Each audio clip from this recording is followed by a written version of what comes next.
जय जय रघुवीर समर्थ। गुरुर्ब्रह्मा गुरुर्विष्णु गुरुदेवो महेश्वरः गुरु साक्षात् परब्रह्म तस्मै श्री गुरुवे नमः। तस्मै श्री गुरुवे नमः। यूट्यूब चैनल से मैं सुरेश तोपखाने वाले सभी आदरणीय श्रोताओं को नमस्कार, विनम्र अभिवादन। आज शनिवार दिनांक 14 सितंबर माह का दूसरा शनिवार है। मित्रों, हमारे मुंह में दांत और जीभ ये दो अंगों का बहुत महत्वपूर्ण योगदान है। दांत का काम है चबाना, काटना, और उससे हम भोजन करते हैं, खाते हैं। और जीभ का काम है समन्वय करना, मिलाना, इकट्ठा करना, एकत्र करना। दांत जो होते हैं कठोर होते हैं, कड़क होते हैं, और जीभ जो होती है वो नरम होती है और जो लौचिक होती है, फ्लेक्सिबल होती है। मतलब वह उसका काम जो होता है वह लोगों को मिलाना, एकत्र करना, समन्वय करना। और दांत का काम होता है काटना। दांत होते हैं कठोर, और दांत की एक विशेषता है कि वह मुंह में रहते नहीं, वो जल्दी गिरने लगते हैं। जैसी उम्र बढ़ती है, बुढ़ापा आता है, तो हमारे दांत गिरने लगते हैं और शायद ही एक आध दांत अंत तक रहे। लेकिन जीभ जो है वो अंत तक हमारे साथ रहती है। तो इससे तात्पर्य यही है, हमें यही सीख मिलती है दांत और जीभ से कि हम दांत जैसे नहीं बल्कि जीभ जैसे बनने की कोशिश करें। यदि हम कठोर है, कड़क है, तो हमारे रिश्ते जो है, हमारे संबंध जो है लोगों से वो टूटते जाएंगे, दूर होते जाएंगे, ख़त्म हो जाएंगे, नाश हो जाएंगे। लेकिन हम जीभ जैसे रहेंगे, नरम रहेंगे और फ्लेक्सिबल रहेंगे, लचीले रहेंगे, तो हमारे संबंध लोगों से बने रहेंगे और हम अधिक समय तक रह सकेंगे लोगों के साथ प्रेम पूर्वक। इसलिए जीभ और दांत का इस प्रकार का महत्व है और हमें यह उनसे सीख प्राप्त होती है। खैर, आज का जो विषय है वह है चैतन्य महाप्रभु। हमारे भारत में संतों की श्रृंखला है, संतों की कोई कमी नहीं है। संतों की भूमि कही जाती है भारत, और इन भूमि में असंख्य संत हुए हैं, और प्रत्येक संत जो है वो अपने अपने उपास्य देवता की भक्ति का प्रचार प्रसार करते हैं। मुख्य रूप से संत गोस्वामी तुलसीदास, संत कबीरदास, रामानंद महाराज, समर्थ रामदास स्वामी, संत मीराबाई, संत ज्ञानेश्वर, संत तुकाराम आदि संत हैं। और ये सब जो संत हैं, कोई राम के उपास्य देवता है, किसी के कृष्ण है, किसी के विट्ठल है, और सब अपने अपने उपास्य देवता की भक्ति का प्रचार प्रसार करते हैं। ऐसे एक संत है चैतन्य महाप्रभु। ये कृष्ण के उपासक हैं और कृष्ण भक्ति का प्रचार प्रसार करते हैं। तो आज हम चैतन्य महाप्रभु के जीवन के कुछ प्रसंगों का चिंतन करेंगे। चैतन्य महाप्रभु का जन्म 18 फरवरी 1486 को पश्चिम बंगाल में नांदिया ग्राम, जो कि मायापुर भी कहलाता है, वहाँ उनका जन्म हुआ था। उनके पिता का नाम था जगन्नाथ मिश्र और माता का नाम था शची देवी मिश्र। ऐसा माना जाता है कि चैतन्य महाप्रभु का जन्म एक कड़ू नीम के वृक्ष के नीचे हुआ था, और इसलिए उनको निमाई, नीम का झाड़ होता है ना, इसलिए निमाई के नाम से भी जाना जाता था। लेकिन उनका जो नामकरण उनके माता पिता ने किया था, वह नामकरण था विश्वंभर। विश्वंभर उनका नाम था। ये विश्वंभर जन्म से ही बहुत गोरे थे, बहुत अधिक गोरे थे, और इस उनके गोरेपन के कारण उनको गौरांग लोग कहते थे। तो गौरांग भी वो जाने जाते थे, यानी गौरांग है, निमाई है, विश्वम्बर है, इस प्रकार से वो जाने जाते थे। उनकी मातृभाषा बंगाली थी और हरि नाम का प्रचार प्रसार, भक्ति, कृष्ण भक्ति का प्रचार वह उन्होंने अपने जीवन में किया। 15-16 वर्ष की आयु में उनका विवाह हो जाता है। एक विद्वान वल्लभाचार्य जी की कन्या लक्ष्मी प्रिया से उनका विवाह होता है और ये चैतन्य महाप्रभु स्कूल में व्याकरण पढ़ाने का काम करते। उनका व्याकरण जो था बहुत अच्छा था और वो व्याकरण सिखाते थे। 1503 में उन्होंने बंगाल की यात्रा की संपूर्ण। 1505 में उनकी पत्नी का सर्पदंश होने के कारण मृत्यु हो गई।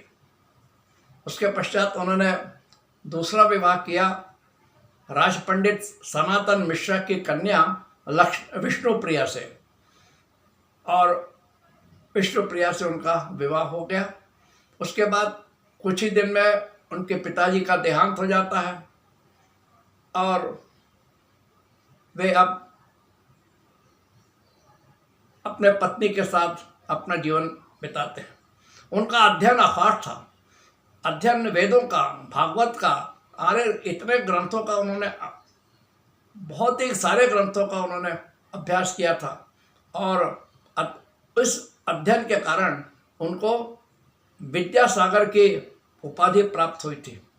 वे शास्त्रार्थ में बहुत निपुण थे, किसी भी विषय पर विद्वानों से वो शास्त्रार्थ करते थे और सारे विद्वान उनके शास्त्रार्थ सुनकर आश्चर्यचकित हो जाते थे और चुप हो जाते थे, कोई कुछ आगे बोल नहीं सकता था। इस प्रकार वह विद्वत्तापूर्ण उनका शास्त्रार्थ होता था। उनके पिता की मृत्यु के बाद वे पिंडदान करने गए थे। वहाँ उनकी मुलाकात वहाँ के जो विद्वान थे माधवेंद्र पुरी, विद्वान माधवेंद्र पुरी, उनके शिष्य थे ईश्वर पुरी, उनसे मुलाकात होती है। ईश्वर पुरी से जैसे ही उनकी मुलाकात होती है, दर्शन होते हैं, एक दूसरे से प्रणाम करते हैं, तो जैसे वे ईश्वर पुरी को देखते हैं, चैतन्य महाप्रभु एक ऐसी अवस्था में पहुंच जाते हैं कि जैसे उनको एक धुंध चित्त में आ गई है और एक निष्णात, मतलब एक चेतना जैसी उनके चली गई हो और वो भूमि पर गिर पड़ते हैं। और जब उनको होश आता है तब कहते हैं कि उनकी जो विद्वत्ता समाप्त हो जाती है और प्रेममय भक्ति भाव उनमें जागृत हो जाता है। उनकी विद्वत्ता पांडित्य जो था वो समाप्त हो गया और उसके बाद ईश्वर पुरी ने उनका जो उनको एक नाम मंत्र दिया, गोपी जन वल्लभाय नमः। यह 10 अक्षरी मंत्र चैतन्य महाप्रभु को ईश्वर पुरी ने दिया और कहा कि यह मंत्र आप लीजिए और इसका जाप कीजिए। इस प्रकार से यह भक्तिभाव से परिपूर्ण होने लगे और उसके बाद उनके जीवन में भयंकर बदलाव आया। ये 24 घंटे हरि का भजन, हरि का दर्शन, कृष्ण का दर्शन करने के लिए लालायित रहते थे और कृष्ण के नाम से संकीर्तन करते, उनके भजन करते, नाचते गाते, सब कुछ करते। इस प्रकार उनके फिर अनुयायी होने लगे, उनके शिष्य होने लगे, उनके चारों ओर भीड़ होने लगी और वे समाज में लोकप्रिय होने लगे कृष्ण भक्त के नाम से।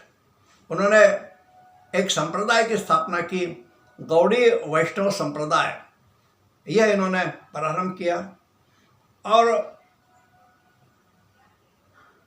चैतन्य महाप्रभु का साक्षात्कार कई विद्वानों से होता है। पंडित माधवाचार्य उनमें हैं, पंडित शुक्लांबर है, पुंडरीक महाराज है, स्वामी हरिदास महाराज है, स्वामी नित्यानंद महाराज है। इन सब से उनको साक्षात्कार होता है, उनसे उन्हें विद्या अध्ययन ज्ञान प्राप्त होता है, उनसे वो चर्चा करती है, शास्त्रार्थ करते हैं। इस प्रकार से वह उनकी जो विद्वत्ता बढ़ती गई, उनकी भक्ति बढ़ती गई। और कहते हैं कि वर्ष 1508 में उन्हें ईश्वर का साक्षात्कार हुआ और वे स्वयं लोग उनको ईश्वर का अवतार मानने लगे। लेकिन हर एक स्थान पर हर एक संतों के विरोधी भी होते हैं। महाप्रभु के भी विरोधी हो गए और कुछ लोग उनको फिर पागल करने लगे, ये पागल है। चैतन्य महाप्रभु ने भारत यात्रा की।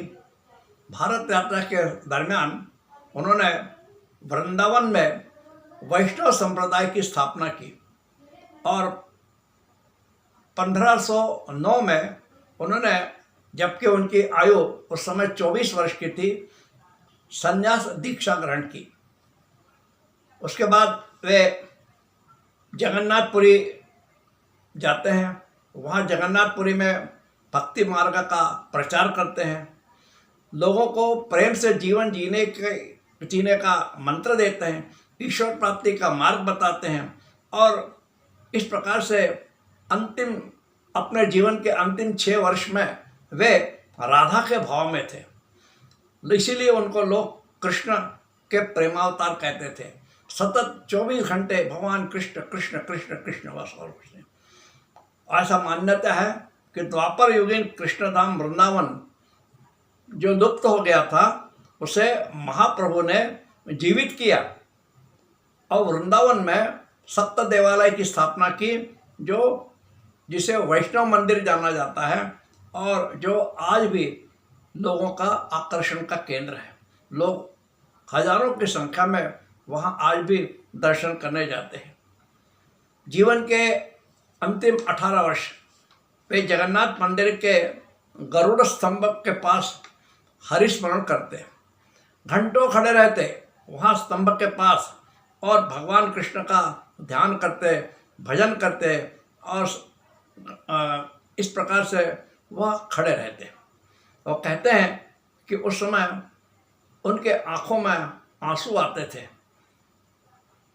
क्यों आते थे? कृष्ण प्रेम के आंसू थे। वे कृष्ण प्रेम से लबालब हो गए थे। एक बार वे समुद्र किनारे घूम रहे थे, समुद्र किनारे भ्रमण कर रहे थे, भजन कर रहे थे कृष्ण का। उन्होंने समुद्र में जब देखा, समुद्र का नीला पानी देखा और उस नीले पानी में देखा कि वहाँ श्री कृष्ण खड़े हैं और श्री कृष्ण उन्हें बुला रहे हैं, आओ आओ करके।